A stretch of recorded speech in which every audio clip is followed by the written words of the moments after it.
Okay, we're recording yet again. This is me leaving. This is me leaving.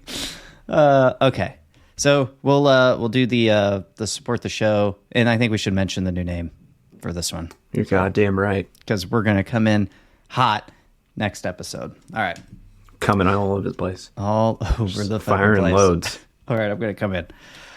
What is up, everybody? Welcome to the All Punked Up Podcast. I'm Tyler Winters. John Pierman is here, and just another fabulous show as usual that we're about to drop for you. You know it, right Ty. now. Yeah. Wow. That is the most excitement you've ever come in with. Really? Yeah. I'll tone it down. Sorry. Jeez. Just I was going for wacky radio. I don't know. That was Hi. That excitement reminds me of like Jeffrey Epstein coming off his private plane on his island or something. Oh my God. Sorry, was that? That wasn't what I was going for. Oh God. Sorry. Anyways, I could cut that. It was a beautiful island, though. Was it? The views. Yeah. Oh, okay. I'll leave that in. All right. So, guys, this is episode 200 and also the final episode where this podcast is going to go by the name The All Punked Up Podcast. We've been talking about it for a few weeks now, and John and I are ready to reveal that name. So, basically, before we get to that name, the reason for the change is, if you haven't been listening the last few weeks, I feel like we've outgrown the term punk in our name, and I don't want that to pigeonhole us. I don't want it to pigeonhole us just from pop punk, emo, alternative rock type stuff. We have interviews from time to time. We talk about the news, music industry news, that sort of thing. We're still going to do that. We're still going to talk about pop punk, emo, and alternative rock. Like, you can't stop us. That's still going to be our bread and butter, so don't worry about that. But we may want to talk about other pieces of the music industry here and there. We might want to bring on a comedian to talk about how maybe music relates or, helps them in their own life, or talk about music with comedians, or just funny stuff. We might want to bring on a country artist. We might want to bring on an indie artist, just whatever. We don't want to be like in a box. Mm-mm. So the new name, I feel like box, but you do, but that's for another podcast. We'll talk about all that junked up. All junked up. That was good. So this new name that we're about to reveal, we feel like it hits. I mean, it's got like music recognition already. Mm-hmm. I'm actually surprised it hasn't been taken yet for a. Well, it's ours now. Music podcast, but it is ours now. And John, the new name, and we're gonna have a new logo too next week. So a new podcast art, I guess.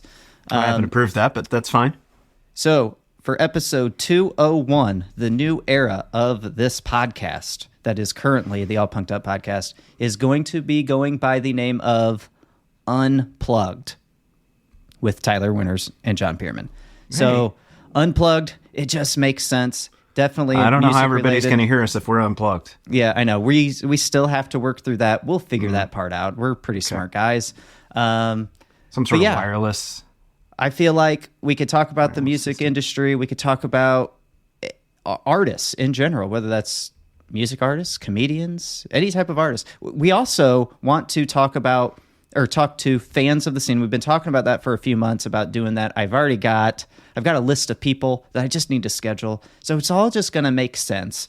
So we want to talk about talk to fans from the scene, get to know you fans a little bit more, and find out what you do, what you like, that sort of thing. I think it could be pretty entertaining. So hang with us, guys. It's going to be pretty much the same show. It really, truly is. But we're just going by a different name, and hopefully that name will help us get discovered a little bit more. So here we are. So next week, we're going to be going by Dick Unplugged. Boys idea didn't really take off, did it? It was so close, dude. Yeah. I even had a logo and everything. Just online poll. Yep.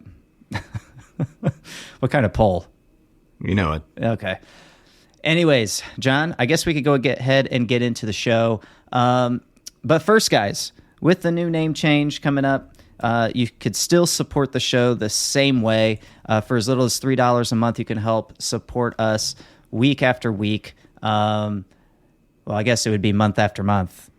Yeah, because $3 they can a pay month. us weekly. Yeah, if you wanted to, you could. I don't know if that's an option. Fine by me. But anyways, for as little as $3 a month, you can help continue to support this show. Help us keep the lights on because this stuff isn't cheap.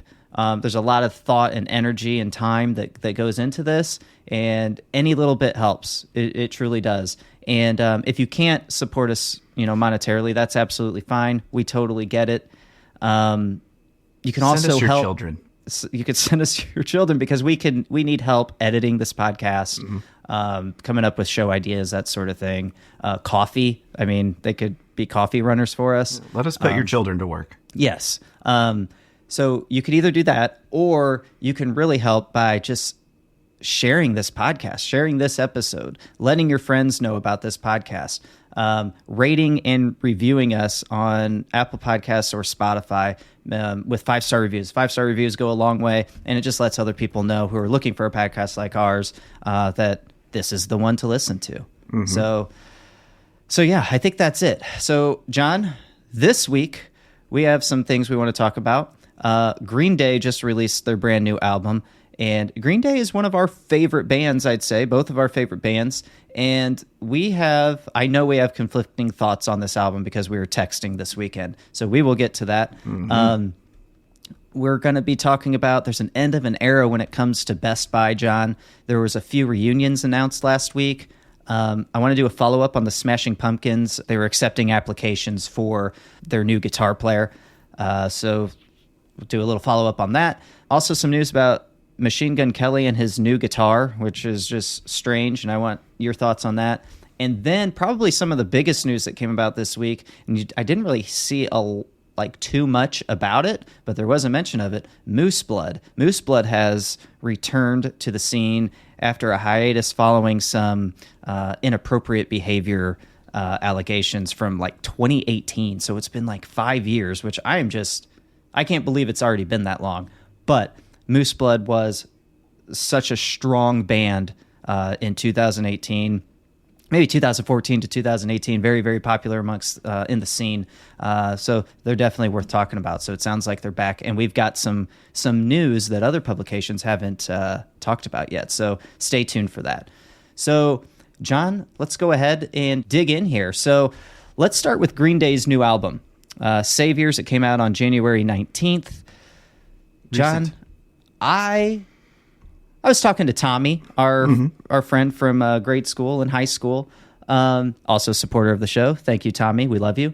We were talking back and forth. He had listened to it on Friday. By the time he texted me, he's like, I listened to it twice. I said, I'm listening to it for the first time. But I ended up listening to it at least 3 times. I thoroughly enjoyed the album. There were a couple songs maybe that I wasn't super fond of, but they're not bad by any means. But it's a very enjoyable, easy listenable record for me. And I do remember when we were talking about it, because we were kind of excited to hear this album leading up to January 19th. And I said at the time that I feel like this is going to be one of my favorite, not my top favorite, but one of my favorite Green Day albums. And thank God I was right about that. It is one of my favorite Green Day albums. So I'll let you start, though, because I'm building this record up, and I know you didn't care for it too much. Well, maybe you listen to it again, but what's your overall thoughts? I'm not going to tear it down as much as I thought I was. Okay. I think I need new headphones at work, because I listened to it on some over-the-ear headphones and enjoyed it a little bit more than I did listening to it with just pods in. Okay. Still, it doesn't rank up there so highly with me in regards to other albums, but it sounded good. The songs were pretty catchy. Yeah. There's just some weak points in the record to me, but there's definitely some songs I would return and listen to again. Were there any songs in particular that were weak points, or was it just weak points in specific songs? Gosh, definitely Bobby Socks I didn't really love. Dude, me either. And I think that's the next single, because I think they released a video for that. Ugh. So, yeah, that surprised me. I was like, because Em and I were listening to it. We were doing some driving, and we were listening to the album, and this song came on and it a few times, and it's just like, do you want to be my girlfriend? Do you want to be my boyfriend? it's a fine chorus, but it gets annoying pretty quickly, I feel like. And it goes back and forth between boyfriend and girlfriend. Yeah, and I don't know if he's talking. I'd have to look at the lyrics, and I don't know. Not that bothers me. It was just odd. Well, even I had it playing when I was dropping the kids off at the bus stop, and Addie, my 9-year-old daughter, she's like, "Didn't he just say, 'Do you want to be my girlfriend?' Why is he saying you want to be my boyfriend?" I said, "Well, I think," and I hadn't listened to the lyrics fully yet or read them. I was like, maybe he's telling a story from both perspectives. Maybe. I do know that there's, and please guys, don't like quote me on this, but I feel like I've heard things in the past that Billy Joe might be bisexual or whatever. Oh, so sure. It could be something like that. I just don't want to put that on him if that is not the case. But so it could be something like that. I just haven't looked at the lyrics. But I told her maybe he's telling a story from two different perspectives. But yeah, Bobby Sox didn't really. That's like the main one that doesn't do it for me. And I'm just surprised that they. I'm pretty sure they released a music video for it. I'm going to look right now. So. Already? That's so weird. I think it came out with the album. That's my guess. Green Yeah, Day. that was one of the weak points. Then the acoustic tracks didn't really do much for me either. But there's a couple strong points to me too. Coma City. Yeah, Coma City was good. My favorites on the whole album, I loved the pre-release singles, like The American Dream Is Killing Me. I like Dilemma the most as the pre-release single. But my absolute favorites on the album are number 9 and 10. So Corvette Summer and Susie Chapstick. Susie Chapstick is probably my favorite because I think that was my other favorite too. Billy Joe has this writing style, writing ability where he can, and it's kind of a slower song, but it feels like, I feel like he's done this on other songs. Nothing I can think of in particular just yet, but he could take a song and it sounds old, yet modern at the same time. It's just, and Susie Chapstick is a real good example of that. If you guys go back and listen to that, it's just so good. And I think it has the strongest melody. It's a little slower, a little more laid back. That's my favorite. But yeah, there 8, are 9, and 10 throughout. are really good back to back to back songs. I just feel like lyrically it lacked a little bit for me in some parts. There's some shoehorning that I just can't. I love the shoehorn. I know what you mean, especially for, I think, was it Father to a Son, I think had some of that, and maybe Fancy Sauce, the outro track. But yeah, I know what you mean. Sticks out like a sore thumb to me when it happens. Yeah. I'm just like, yeah, like you could have all you done had to do better. is take a little bit more time. A little bit more time, yeah. And that's kind of surprising, I feel like, for Green Day. Like, I feel like their lyrics are usually really good and really on point. Maybe you can't really figure out exactly what they're saying all the time, but you can figure it out better than like Fall Out Boy lyrics or something. But oh yeah, but you know what I mean. Yeah.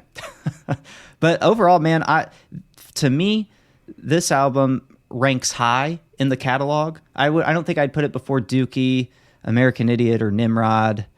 It might be up there with Minority though for me. Like it's good, and Minority really just has a lot of nostalgia. A nostalgia factor for me, but I'd put it up there with Minority or above Minority for sure. This is a top one. Warning, you mean? Warning, yeah, sorry. Yeah, yes. Minority was the lead single off of Warning. Yeah, I would put it probably behind that, but I mean, as compared to Father of All, yeah. much far surpassing that. So that's all I wanted was something better than that. So yeah, mission accomplished, boys. Yeah, I feel like this is a great album. That heaping pile of dog shit. So let me ask you this: do you like Blink-182's record better or Green Day's? Oh, probably Blink's. Really? Okay. Yeah, just because there's a couple songs on the Blink record that are. If there wasn't, what's the '80s sounding song on Blink? Blink Wave. If that wasn't on the Blink album, it would probably be Green Day. But that Blink Wave song just is enough to push it past. Catapults it for you. Okay. Yeah. Fair enough. For me, I think I like Green Day's better. And I think I realized this week, because if you ever asked me who my favorite bands of all time were, it'd be either Green Day or Blink.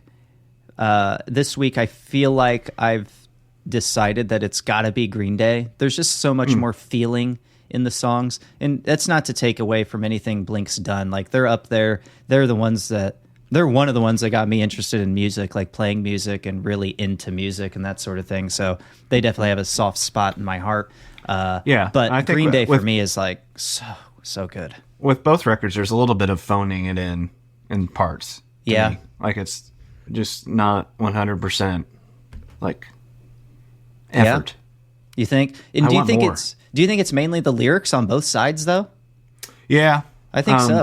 Just lazy lyrically, I think is how it comes across to me. Yeah. And I could see that from Blink just because of, the past records with Skiba.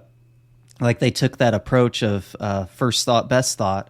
So I could see that carrying over into this new era of Blink, but I am surprised to see it with Green Day, and I don't think the lyrics are bad by any means by Green Day. I just know what you mean. Like there were points in the album where I'm like, I don't like that lyric. It's cheesy. It's I think what's happened is the bands are so big and they can do so much on their own. There's not that producer element where there's a producer there that's, there from the label to say, maybe we can figure out a different line. You know what I mean? Somebody that's kind of another piece, sure, like another voice in the room. Well, Rob Cavallo was on this record again for Green Day, and maybe I feel like he produces like all the Green Day records. He's done a lot. Maybe he's gotten comfortable too. Like, sure. Green Day's Green Day. They could do whatever the hell they want to do. They have that creative license to do that. And maybe he's just kind of sitting back. It's more of like a team effort where let's kind of get this done. You guys, you're seasoned. You know what you're doing. I know what I'm doing. And maybe they're not like getting into the nitty gritty. And I mean, as you get older, I mean, you have more responsibilities as parents and things like that. Maybe there's just not that amount of time in the studio to nitpick that way. Sure. But overall, I love the album. I'm not going to hold that against it. If you were to give it a grade, A, B, or C, what would you? Probably C. Really? C+. Yeah. Really? Yeah, that low. Man, I'm going to give probably an A- on this one. I really enjoyed this record, and because it's just one of those ones that you just play and it's good. Like it's just easy listening all the way through, and I love that. That's where I'm at in my life, I feel like. And I feel like with Blink, you can't do that with their record. You can't just play it, especially when you have small kids around. But yeah, overall, I like the Green Day record. So good job, boys. Well done. All right, John. Let's get into a little bit of news. It seems to be an end of an era for Best Buy, John, because there's an article yesterday. Well, you probably might have noticed a few things. I know I've noticed. I didn't a few have things to poop. going in there. Normally, when I go to Best Buy, I have to poop. And you know why you didn't? Because there's no CDs or DVDs that you're going to look at, that you're going there to look at. Because I agree. Anytime I got there, I had to pee so bad. Like if I needed to buy, Green Day's new album come out, I go there to try to find it. Immediately have to pee, so I have to go in the back, pee, then I come out, and then I can do my browsing.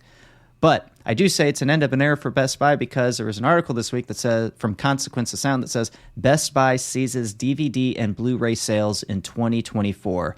To state the obvious, the way we watch movies and TV shows is much different today than it was decades ago. And that's true.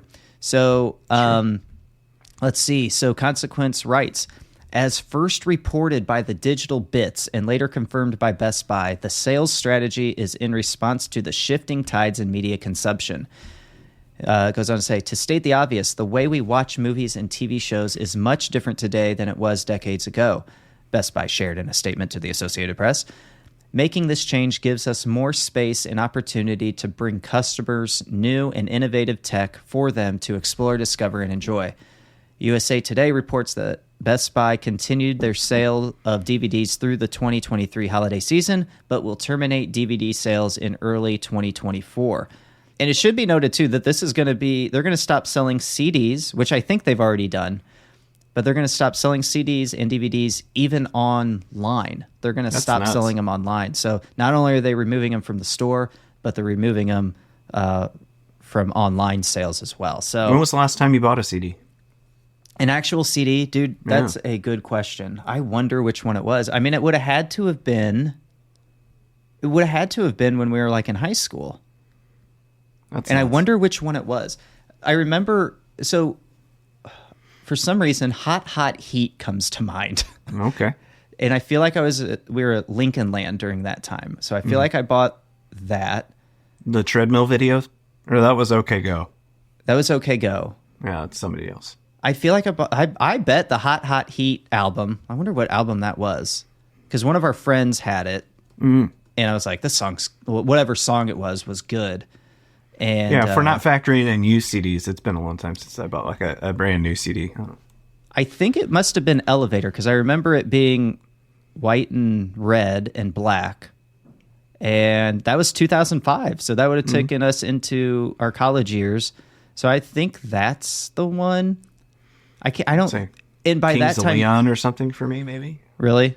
Well, in the also in that era of 2005, iPods were a thing. And I feel like I remember when I got to Illinois State University, I did have an iPod, and I remember listening to a lot of songs on the way to class and stuff like that. So it had to have been before 2006, I think.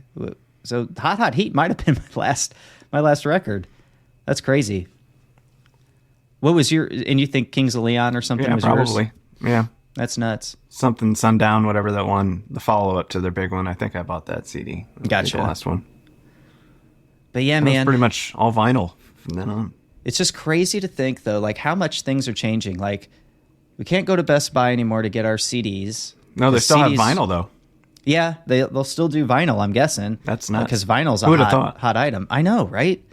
But then, like, so Best Buy's changing. Best Buy's changing. The malls have changed. Like, you can't... The malls are like vacant across the nation now. So it's like, that used to be the thing to do when It's we were like the kids. kiosks have taken over the stores. Right, exactly. So instead of having like weird kiosks, now there's just weird stores. Exactly. Because normal, companies, your PacSuns or whatever, They're all dead. They're not Or going to online pay the only. rent. Yeah. So yeah. So I think Journeys is hanging on. Journeys is hanging on. Journeys is still there. That Tilly's, I think that's another. Is that it? It's like another skate shop type place, but Yeah, and then the pretzel place will live on forever. yeah, and Annie's Pretzels, or Annie Ann's Pretzels. I just want the smell. I don't want to eat it. Oh man, you got to I get just want those. to walk by. You got to get those cinnamon sugar ones, like little bites. Woo. I do. So Something good. about eating in the mall. Yeah. I just feel like I can never wash my hands enough. Oh, that's true. Well, you just wipe them off on one of the shirts. I remember eating the Chinese food at the food court. Yeah. Just like, what am I doing? I don't even think there's anything left in our food court. Anyways, let's A move on. Sbarro slice. Those were awful too. It's like, couldn't you warm it up? I know, right? Can't you zap it in the microwave or something? Just something. Just try. All right, let's talk about reunions, John, because there are two bands that are worth mentioning when it comes to reunions this week. No Doubt came out and said that they will reunite for Coachella 2024, and that's the first time they'll be reunited, I guess, in 10 years. So it's been 10 years. I would have thought even more than that. I was just getting ready to say that. It seems like it's been a little bit longer, but No doubt. yeah. But also reuniting is Sublime and late frontman Brad Noel's son Jacob. So I believe he was kind of in the band at one point, maybe, maybe not. But Sublime was going by Sublime with Rome for the longest time. Rome checked out, I think, in December. And now Jacob, the old lead singer's son, is going to take over. Okay. And it's interesting, too. He's 28 years old, this Jacob, and Brad, the late lead singer, died when he was 28. So pretty interesting. I think they're going to be playing Coachella as well. Yeah, so if you guys are going to go to Coachella, man, it's a big time for reunions. So if he was 1 year younger, he would have just been in that group of 27. But he's 28. Was it Heroin that did him in, the Sublime guy? I'd guess. Probably. Sounds like early 90s, that was a pretty popular choice. It's sad. But he could have been in that heralded group of, the 27 group of 27, yeah. Also, so that was worth noting. So that's pretty cool. I wonder if No Doubt's going to be making any new music. I wonder if Sublime's going to be making any new music. Guess we'll find out. I think so. Yeah. I think they're seeing that Blink playbook. I mean, it makes sense. The nostalgia factor is always at play. You know, people always want to feel that old thing. And, you know, no doubt they had their time in the 90s and they were a big band. So it'll be interesting to see what they do. You know, Gwen Stefani's still got it. So I hope they do release some new music. And I hope it's kind of the same as what it was before. Maybe mixed in with a little pop of what Gwen just did on her own. Fun. Yeah, just that fun punk ska summery pop sound. Yeah. So that'll be neat. All right, John, let's do a little follow-up to, was it 2 weeks ago for our first episode back of 2024? We talked about this. We talked about the Smashing Pumpkins had an opening had a public search. They wanted people to apply to be their new guitar player after their previous guitar player left. So you could play alongside Billy Corgan. And apparently, dude, they received over 10,000 applications. Looks like Kerrang writes, the Smashing Pumpkins have confirmed they've already received over 10,000 applications to their new additional guitarist. And this was as of January 17th, by the way. Kerrang goes on to write, earlier this month, the alternative rock legends, who are currently a trio comprised of vocalist, guitarist Billy Corgan, guitarist James Iha, is that right? I think so. And drummer Jimmy Chamberlain, put a public call out for a new member and asked those interested to send over a resume and related material. Well, it's been less than 2 weeks since that post went live, and they've since been inundated, sharing today that they have received over 10,000 submissions for the position of an additional guitarist. Taking it all very seriously, a statement from the band adds that currently there are 8 people working full-time to review each and every one. That is crazy. That's a job I definitely would not want to have. I would not want to go through, if we're divvying that up, let's say there was 10, and we each had to go through 1,000 applications and videos to find more than, top level applicants. Like, there is no way. I hope they're paid well, actually. But John, are they like all on VHS tape, or are these being submitted? What if they were? I need to know. There's an asshole or two that did that.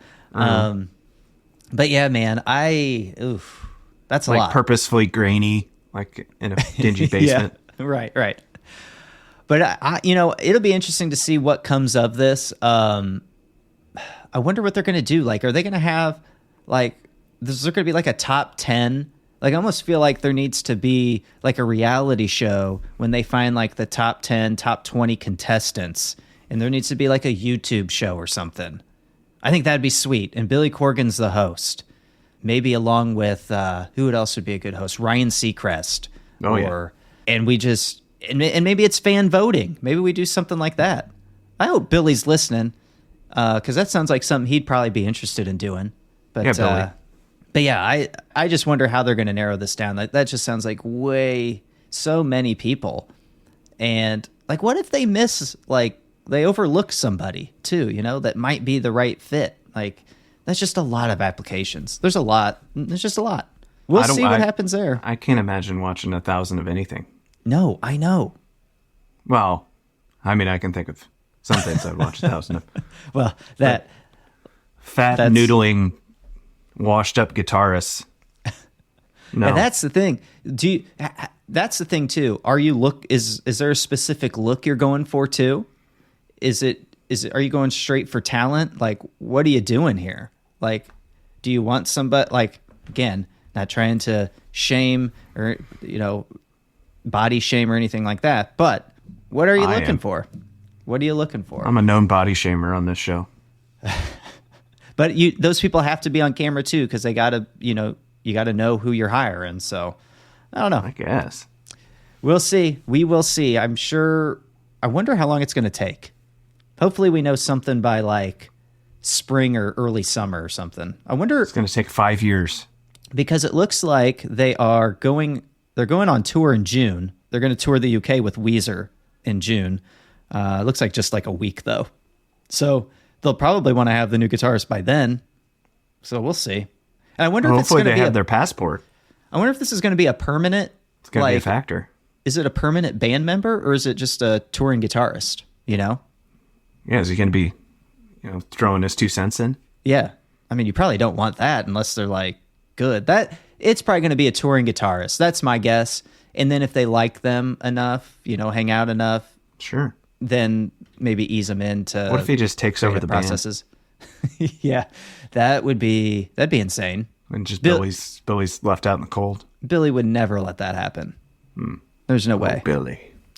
Doesn't Billy Corgan own like a wrestling league? I feel like he does have some sort of connection to wrestling. I don't know what it is, but I don't know. I'll have to look that up sometime. If anybody knows, let me know so I don't have to look it up. All right, John, next bit of news. This was quite a few weeks ago, and I wanted to talk about it a while ago, but just never got to. So Machine Gun Kelly, this is from NME. Machine Gun Kelly has responded to reactions over his razor blade guitar. Did you see this guitar, John? I didn't. Oh my God, you got to see this guitar. Let me send you this. I could picture it. I'm sending it to you now. No, well, you probably can picture it because, I mean, it looks like what I'm saying it is. So just scroll down to his, there's like a Instagram embed post in there. Mm-hmm. So let me just read what NME writes here, because this is just crazy. Machine Gun Kelly has responded to the wave of negative comments about his new signature guitar, saying he was left feeling disappointed at the way people perceive him. The new model was released earlier this week in collaboration with manufacturer Schecter and came as the follow-up to his hot pink mainstream sellout model, which arrived last year. And that mainstream sellout model was just like a normal-looking Schecter guitar, just hot pink. Mm-hmm. So now the NME goes on to write, named the Razor Blade, the design delivered exactly what the name suggested. The body is made from solid basswood and carved into the same shape as a blade, and a metallic scratch plate covers the entire top of it, giving the impression it is made of solid metal. Other features include it being a single pickup electric equipped with a single master volume control and toggle kill switch. Schecter's own USA Pasadena Plus humbucker is also featured at the bridge position. I'm sure that means nothing to most of you guys, but some solid equipment in there. Got me hard. Yeah. So yeah, the body of the guitar does look like a razor blade. So, and here's where people got upset about. So following its launch, those on social media were quick to criticize the unconventional acts, with some arguing that the design was so ridiculous that they wanted to boycott the guitar company. It is a ridiculous looking guitar. It looks like something that should just be in like, I don't like Total Recall or something. Yeah, exactly. Yes. Or some like a video game prop or something. Mm-hmm. So it goes on to say, others also liken the shape to that of the comedy guitar brand Chibson, including the brand itself, who posted a parody of the advert on its Instagram page, and it looks like a normal shaving razor, which that is kind of funny. I mean, I think the razor blade guitar should be an acoustic guitar, and then you have like a more electric looking razor that's going to be your electric guitar. Yeah, that's just me. That's a great idea. I like that. We're gonna make that. We're gonna make that happen. And it buzzes and shit. Yeah. So it says, now MGK has responded to the backlash and revealed he has been bothered by the wave of negative comments. A lot of people were saying too, and I don't know if this article says it, but I do remember people having negative comments about it, the fact that it was a razor blade and how it could be triggering to people, because we know, the scene is known for having, fans that might have some mental health issues, whether that's depression, suicidal thoughts, that sort of thing. Well, it certainly makes you think of self-harm.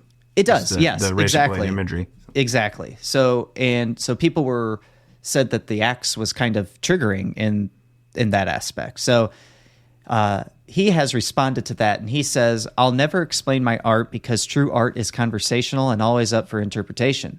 But I will say most of you constantly interpret it wrong and then blame me for your version of what you think my art is. Ultimately, I'm sad at how people perceive me in general. Peace. I would love to punch his teeth in.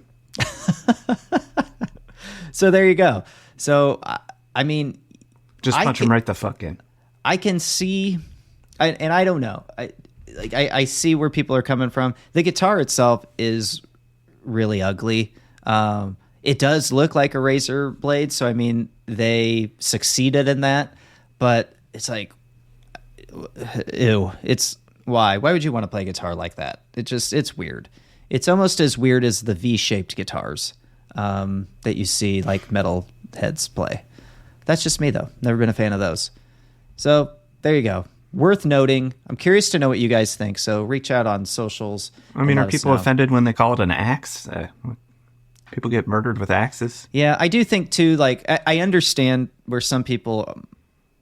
I can get where you're coming from with it being triggering, but the fact that it's a razor blade, like, I don't know. I think it's still a stretch to say it's triggering. You know. Yeah, it's just a guitar. It is just a guitar. I mean, it's strapped to a giant douche, but yeah, that should. Nobody cares about that. That should cancel the triggering factor out right there. Mm-hmm. So, all right. I mean, is it ever even really plugged in and used? Probably not. Probably not. It's just for display. It's just for display and looks. Aesthetic, baby. It's all hollow. Right. Let's move on, John, to probably the biggest news this week. It's totally worth mentioning. Who's got the beat here? It's NME again. NME is running the show today. So I'm just realizing today, enemy. NME. What does NME stand for, I wonder? No, it's like the word enemy. Do you think that's what it is? Yeah. Okay. Probably. Let's just we broke the code, everybody. There it is. I figured it out for you. So hey. Moose Blood, guys. They are delicious. They're back, it looks like. So NME says Moose Blood return after hiatus following inappropriate behavior allegations. The rock band announced a break in 2018, denying the allegations made against them. They have announced they will return this summer for a pair of shows at the Underworld in London on June 7th and 8th, celebrating 10 years of their debut album, I'll Keep You in Mind, from time to time. So the first show was announced on January 15th via like Instagram or something. And that sold out in 4 days. So then they added a second show. That first one was on a Saturday. That second show was was going to be Friday, the day before. And they added that show on January 19th, and that sold out the same day. So the band doesn't appear to be on a label, but we'll get into that in a minute. So here's what NME writes. They say, Moose Blood have announced a return from a 6-year hiatus following allegations of inappropriate behavior. The band announced their hiatus in 2018 after being removed from a tour supporting Good Charlotte. That's a big deal. Mm-hmm. They're probably going to like soar had they not gotten removed from that tour. It came after eyes and ears. Yep. It came after drummer Glenn Harvey left the band in March 2017 following allegations of inappropriate behavior. So that was 2017, okay? Frontman Eddie Brewerton was then accused in early 2018 of stealing nude photos from a woman's phone, allegations that he denies, okay? The band ended up saying, we have been condemned in the absence of fact off the back of serious false allegations in a situation concerning our former drummer, the band wrote at the time. We are genuine, decent human beings who work hard at something we love. We take slight comfort in knowing that the people who do actually know us know this to be true. Rumors have escalated beyond belief, and it makes us sick to our stomachs that we have been very wrongly labeled with these horrendous, incorrect terms. Upon the allegations being made, Moose Blood released a statement indicating that they are to take legal action over the stolen nude photos allegations. So this was the 2018 allegations. They say, we are aware of an allegation made against us concerning alleged theft of photographs and invasion of privacy. This allegation is entirely false, and we strongly refute it. Until now, we have revisited giving it any credence by commenting. However, the many repeats on social media have left us no option but to make our position clear. We are taking legal action. The process to resolve this issue is underway. We do not propose to comment further at this time or at this stage. We'd like to thank all our fans from the bottom of our hearts for your true loyalty and support. And it's my understanding that it was proven that I could be wrong. It was proven that they were telling the truth, as with those nude photos and whatnot. So they were cleared. But, the damage was already done, right? Slander. So that was in 2018, guys, and we are 5 years later, and it seems like they're back. So we've got 2 shows in London, back to back, both sold out. The band doesn't appear to be on a label. I did check Hopeless Records website, because Moose Blood was on Hopeless Records prior to these allegations, prior to the hiatus, and it looks like Hopeless Records has them listed under alumni. So they're not. Doesn't appear that they're on Hopeless Records. Doesn't appear that they're on any label that we're aware of. But I feel like we have to assume that they are officially back, considering the sold out shows, though, right, John? Yeah, I think so. I think that might inspire some more activity. And also, because they sold out, I feel like fans must be willing to look past those, maybe wrongly accused allegations, but allegations nonetheless. So that should be a good sign that we might be getting new music or something like that. So now I do want to share, because there's no other publications posting about this. So we have a little bit of insider information when it comes to this Moose Blood reunion. Noah Cross, one of our All Punked Up contributors, we have an All Punked Up team chat going on Facebook, and we were talking about this, and he said he was talking to the guitarist Mark. And this is what Noah says. He goes, yeah, I was talking to guitarist Mark. He said they don't have plans for more than the reunion shows. So at this time, it's just the reunion shows. And then so Noah said, well, you sold them both out within 10 minutes of them being live. So if that's not a sign the world wants you guys back, I don't know what is. And then Mark replied with, it sure seems that way. We'll have to see what the future holds. So the band is well aware that fans are responding to these live shows, wanting to see them. They're well aware of what that means. So I think they're going to have to test the climate. They're going to have to kind of dip their toe in the water to just kind of, just to kind of test the temperature and see. I think if they were found to be those allegations were found false, if that's true, we have to accept them back, right? I mean, we'd have to. If the allegations are false, it's not fair to hold it against them. And man, Moose Blood was one of my favorites at that time, 2018, maybe 2016 or something. I really liked what they were putting out. Total promise for that band. So it'd be cool to see them come back and release some new music. I wonder if they've been working on stuff for the last 6 years. You just never know. Yeah, I don't know how open the lines of communication were. So that, and I mean, you're not touring and stuff, so they had to probably they definitely had to take up full-time gigs and side whatnot. projects. I don't know if any of them have anybody families. Knows of. Yeah, right. So it'll be interesting to see this one play out. I wonder if they'll end up on any festivals, summer festivals, or anything like that. But if these are good people, which I have no reason to think they're not, allegations are allegations at first, and we don't know either side of the story. We truly don't. Only the people involved do. So, but I will say, if they are in the right and they did nothing wrong, then I hope the best for them, because they were making some really good music before. So we'll see. Did you like Moose Blood, John? From what I've heard, I liked them okay. I could definitely tell they're a UK band. Yeah. I got that vibe. Song I sent you this weekend, it definitely I knew you would like it because it had some hot mully. It had some hot mully vibes to it, I feel like. I don't know if you got that, but that's what I got. No, it definitely had that kind of vibe to me. It was definitely my speed. Yeah, exactly. So, all right, guys, that's going to do it for the All Punked Up podcast and the All Punked Up podcast name. So we are going to be saying goodbye to that. My son is looking at me right now, giving me a thumbs up. What's up, everybody? Thank you, Noah. He says, "What's up, everybody?" But yeah, so this is going to be the last episode of the All Punked Up podcast under the All Punked Up podcast name. Good, I can't even say it anymore. This is it.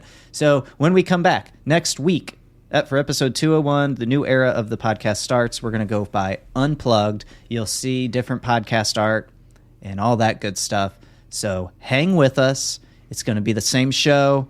We're just going to be able to branch out a little bit more. So, again, guys, thanks for listening. It's the new year. We hope you guys have a great 2024. Keep hanging with us. We'll be back next week. We love you. Don't unplug from us. Oh, definitely don't. Yeah. Don't do that. Stay around. All right. We're out. Peace. That was corny as shit.